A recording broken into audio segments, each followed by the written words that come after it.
All right, in this lecture, we're going to talk about the regulation of metabolism, specifically the regulation of glycolysis and gluconeogenesis and the control of hormones on metabolism.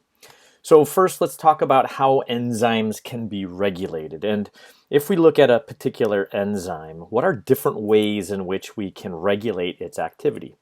Well, the first major way is the production of that enzyme in the first place. Whether it is in the cell or not in the cell is dependent upon all of these areas of molecular biology, of gene expression.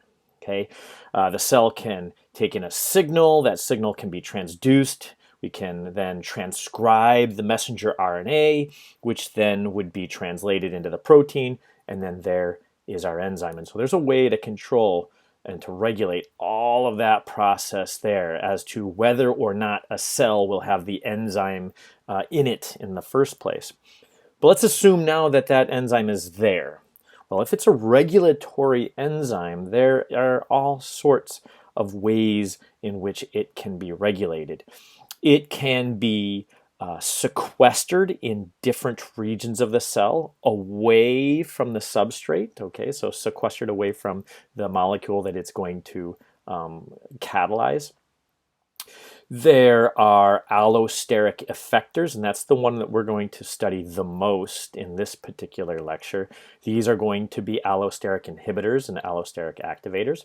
It can be covalently modified via kinases and phosphatases to phosphorylate it or dephosphorylate it, or all sorts of other covalent modifications. And then there are regulatory proteins, other proteins that bind to the enzyme that are necessary for it to either function or not function. So there's lots of different ways a cell can regulate whether or not an enzyme is going to catalyze the reaction that it is specific for. Now, when we take a look at biochemical pathways, such as glycolysis here, not every single enzyme is going to be regulated. In fact, most of the enzymes are not regulatable. If they're there, if they bind substrate, they're going to turn it into product, or whatever the delta G is saying at the time anyway. However, there are always steps within these biochemical reactions that are, under cellular conditions, irreversible. And those are going to be the enzymes that are going to be allosteric. Those are going to be the enzymes that are going to be regulated. And why is it? Why is it that in these biochemical pathways, only the enzymes that catalyze irreversible reactions, why is it that they specifically are the ones that are regulated? And the answer is this. If you turn off, let's say, the enzyme that catalyzes this reaction here, so PFK-1, that catalyzes the conversion of fructose 6-phosphate plus ATP to fructose 1,6-bisphosphate. Well, if you turn off PFK-1, all you are affecting is glycolysis, because this is irreversible. It couldn't go in the reverse direction anyway. It couldn't be involved in gluconeogenesis anyway. Remember, in fact, this is one of those reactions that's bypassed by gluconeogenesis.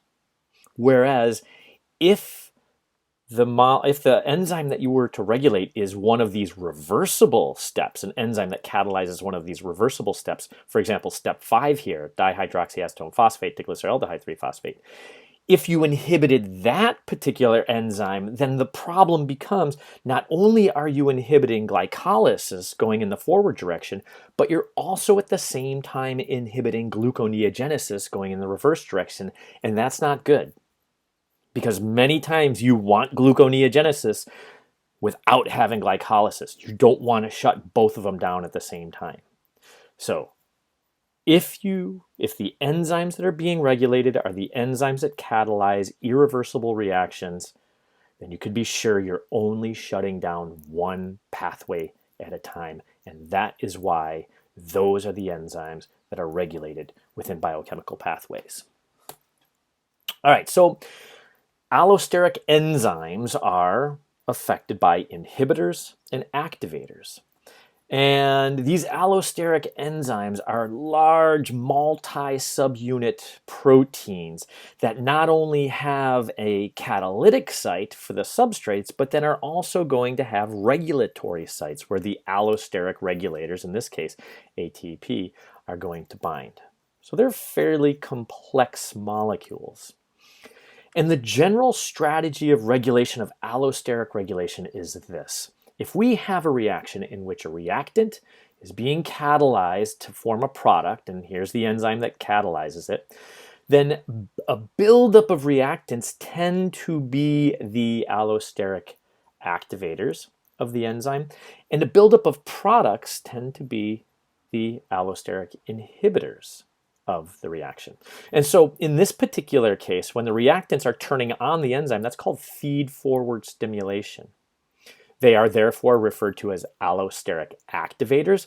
And if we are talking about glycolysis, a buildup of the reactants are telling us, hey man, we need more glycolysis. We need to start breaking down these reactants. Now, if we're looking at the products, if we have lots and lots of products, we don't need glycolysis anymore. So the products are going to feed back negatively and inhibit that enzyme. So that's called negative feedback inhibition. The products then become allosteric inhibitors, and it's telling the cell, we've got plenty of the products of glycolysis. We don't need glycolysis anymore. So these are the basic strategies that you're going to see. Well, we have three enzymes that catalyze the three irreversible reactions of glycolysis. And the first is hexokinase. And what we have here is hexokinase catalyzes the phosphorylation by ATP of glucose. And so if the cell has lots and lots of glucose 6-phosphate, and this generally just occurs within the liver, then the glucose 6-phosphate is an allosteric inhibitor of hexokinase itself, and it shuts down that pathway, allowing glucose to remain in an unphosphorylated state that the liver can then ship out into the blood if need be. Okay, so phosphofructokinase 1, or PFK-1, is the second of the three irreversible the enzymes that catalyze irreversible reactions, and it is regulated by a whole bunch of different molecules. ATP, citrate, and protons, right? All of these say that, hey, we have plenty of products. We don't need to make or to go through glycolysis anymore, and so each one of these are allosteric inhibitors. So when you see in red, when you see the minus, that means they are allosteric inhibitors of this enzyme.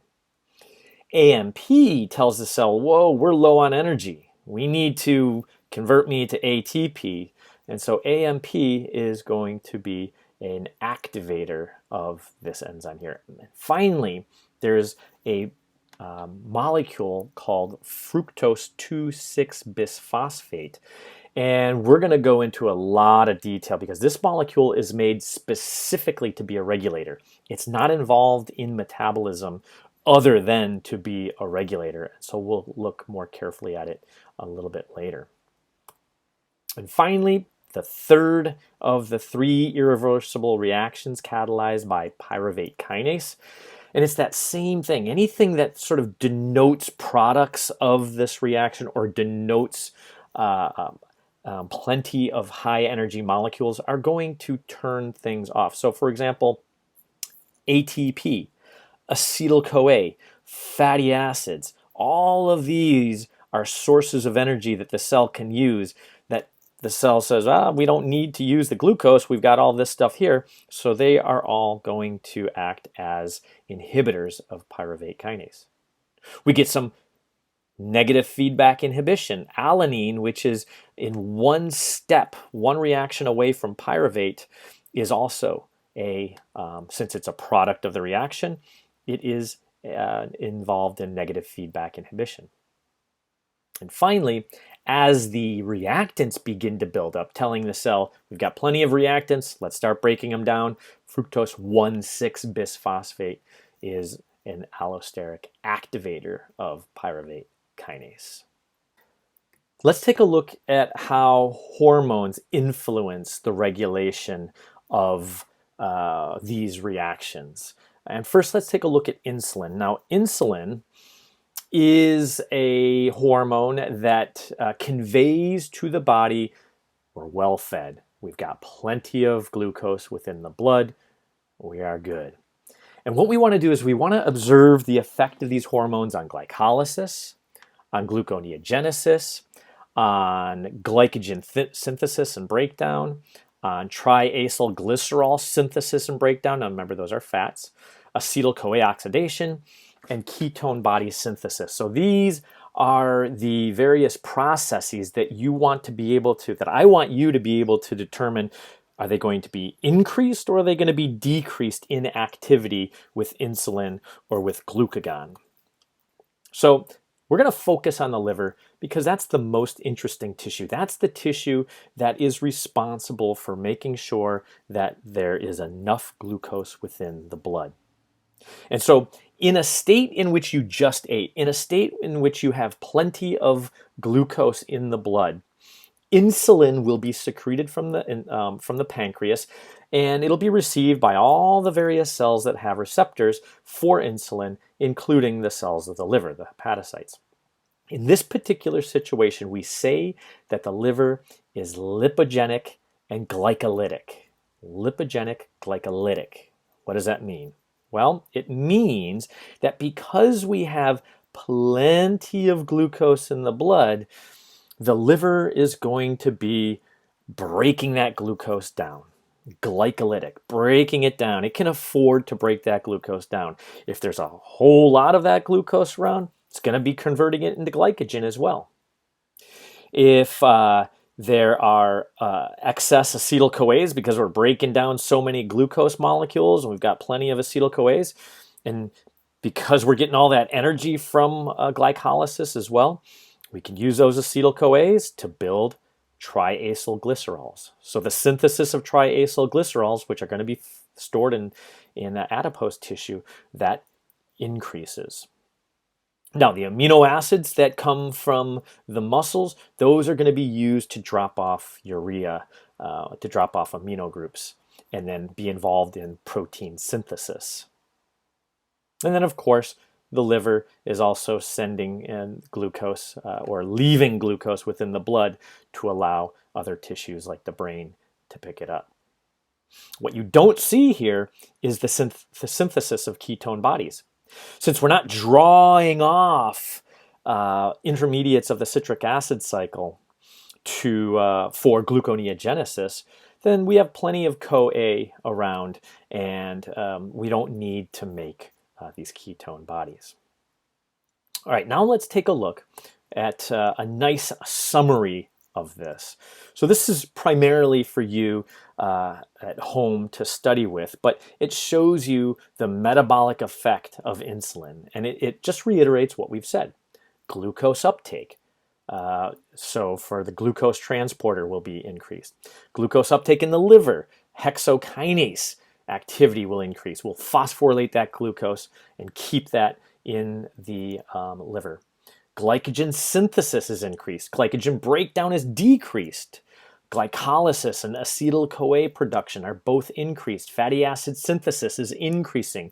Triacylglycerol synthesis is increasing. So basically, you're taking all of this excess energy, or these excess glucose molecules, you are using what you need for energy and using the rest to store either as fat or as glycogen.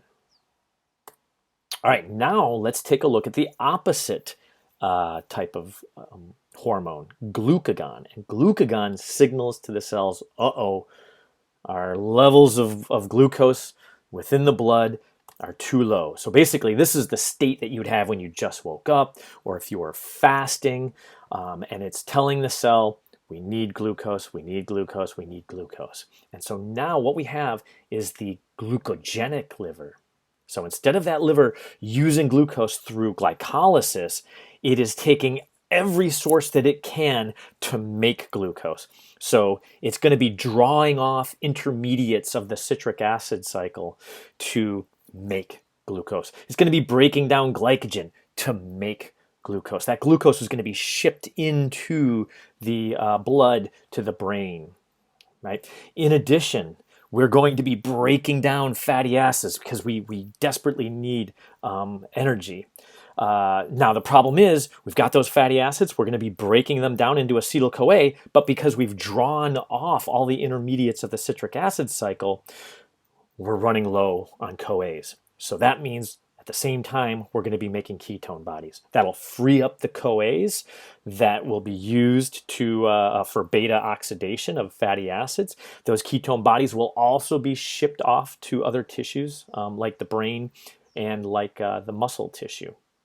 Now, the amino acids that are coming from proteins aren't going to be involved in building, or the amino acids that are coming from muscles are no longer going to be involved in making proteins anymore. Instead, they're going to be, through gluconeogenesis, also turned into glucose. So the idea here is that when the body is fasting, when you have low blood glucose levels, your liver is going to go into a glucogenic state. Gluconeogenesis is the rule there. And again, we have a nice summary. When glucagon is signaling, it's going to tell the liver cells, okay, start breaking down glycogen. Don't make any glycogen anymore. Don't run glycolysis anymore. Instead, we need to run gluconeogenesis. We need to make glucose to send off to the brain. We need to start breaking down fatty acids. We need to start making ketone bodies to accommodate the production of acetyl-CoA via fatty acid metabolism. At the same time, we have lost the capacity of the citric acid cycle because we're using those intermediates in gluconeogenesis. And make sure then you know which of the enzymes here then are involved in each of these metabolic effects. This enzyme here, FBPase-2, and this enzyme here, PFK-2, those are two enzymes you haven't seen before, and we're going to talk about them in just a moment. Now, reciprocal regulation, and what we're going to see is that it is important that glycolysis and gluconeogenesis do not run simultaneously. Because if they do, what you end up doing is simply wasting ATP. Because take a look at this reaction. Here in glycolysis, we are using a molecule of ATP to phosphorylate fructose 6-phosphate. And then if we're allowing gluconeogenesis to run, then immediately after we are dephosphorylating that fructose 1,6-bisphosphate into fructose 6-phosphate. Now that phosphate group that we put on there came from ATP, but when we take it off with a phosphatase, it does not go on to an ADP to make an ATP. So when we run this little cycle over and over and over again, the net result is we keep cranking through ATP. We use an ATP here, we lop off the phosphate group, and then we use an ATP to phosphorylate, we lop off the phosphate group, and that's a big fat waste of ATP. So it's important that if one of these two cycles is running, the other one is not, and then vice versa. There is a regulatory molecule that is made specifically for that purpose, for the reciprocal regulation of glycolysis and gluconeogenesis. And it is called fructose 2,6-bisphosphate, not 1,6-bisphosphate, fructose 2,6-bisphosphate. And it is an allosteric activator of PFK-1. Remember, that's phosphofructokinase 1 in glycolysis, and an allosteric inhibitor of FBPase-1. That's that bypass enzyme in gluconeogenesis. So at the same time, a single allosteric modulator here turns on glycolysis and turns off gluconeogenesis. All right, well, let's look at how this regulatory molecule is built. Well, it's built from a molecule of fructose 6-phosphate, and it's made by an enzyme, and its production is catalyzed by an enzyme called phosphofructokinase 2. Not phosphofructokinase 1, it's 2. So be very careful. This is going to get really confusing. All right. Now, that's how we're going to get fructose 2,6-bisphosphate made by this PFK2. But in order for us to get gluconeogenesis going, we need to get rid of this molecule. How do we get rid of that molecule? Well, it's broken down by an enzyme called FBPase-2, or fructose bisphosphatase 2. 2, not 1, as we see here. Now, here's the cool thing. This PFK2 activity that builds fructose 2,6-bisphosphate, this FBPase-2 enzyme that breaks it down, they are part of a single polypeptide with 2 catalytic sites. So it's another example of one of those really neat enzymes that has 2 enzymatic activities within the same polypeptide. All right, so now what we need to see is what regulates this dienzyme, right? This polypeptide that has this 2 enzyme activity. Well, there's a neat little phosphorylation switch that we have here. That there is a hydroxyl group that can remain dephosphorylated or become phosphorylated. Now, glucagon is going to catalyze the phosphorylation of this. So glucagon, let's think about that. Glucagon tells the blood, or tells the cell, we don't have enough blood in, it tells the cell we don't have enough glucose in the blood. So what does it do? It catalyzes, right? It turns on an enzyme that phosphorylates this. And now in the phosphorylated state, PFK2 is inactive, FBPase is active. So that's going to break down fructose 2,6-bisphosphate, which means it's going to allow for gluconeogenesis. That is how the glucagon signal is transduced to our cell response of gluconeogenesis. It activates a kinase, which phosphorylates our enzyme, which turns off PFK2, turns on FBPase-2, breaks down F2,6-bisphosphate, which allows for gluconeogenesis. Whew, that's a lot. Let's look at the opposite. Insulin. We have plenty of glucose within the blood. Insulin is then secreted, it's received, it turns on a phosphatase that dephosphorylates this. When it's dephosphorylated, our FBPase-2 is inactive, our PFK2 is active. It makes our fructose 2,6-bisphosphate regulatory molecule, which then binds PFK-1, turning it on and activating glycolysis. That's good. Because if we have plenty of glucose in the blood, we want to start breaking some down, get some energy for it, storing it, whatever. All right, make sure that you know this entire slide here, okay? Now, you don't have to know exactly the name of the kinase, just know it's a kinase that phosphorylates.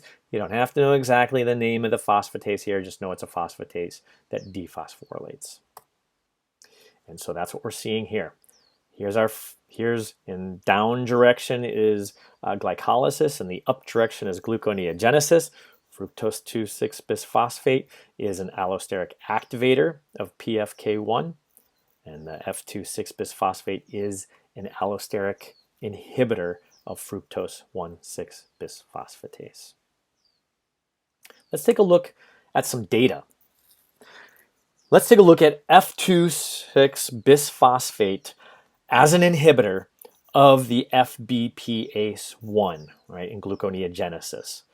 And here we have in blue is without the regulator, and then here we have in red in the presence of the regulator, of the inhibitor. And notice what we see is that in the presence of the inhibitor, our Km increases by a ton. So this is an allosteric inhibitor of FBPase-1 that increases its Km. Well, now remember, F2,6-bisphosphate is also an activator of PFK1.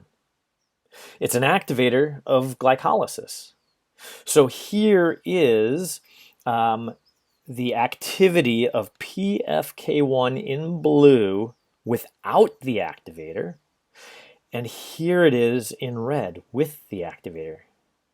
Again, our activator, so when it's acting as an inhibitor, it increases the Km. When it's acting as an activator of PFK-1, it's decreasing the Km. So the Km is right here, and it was right over here.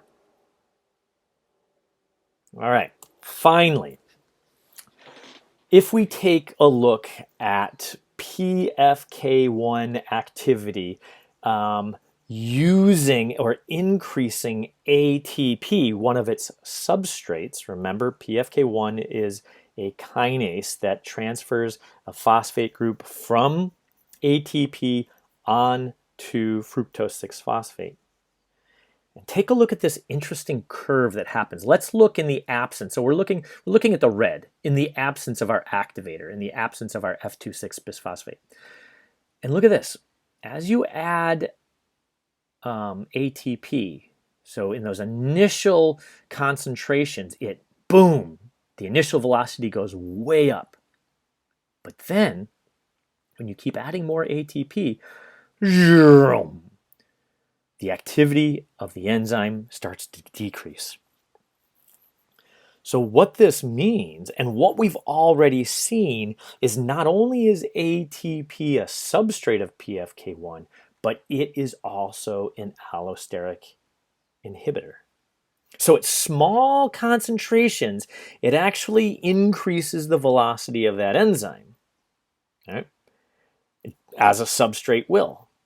But at higher concentrations, it starts to bind now to not only the catalytic site of the enzyme, but also to the regulatory sites on that enzyme, and starts to shut it down.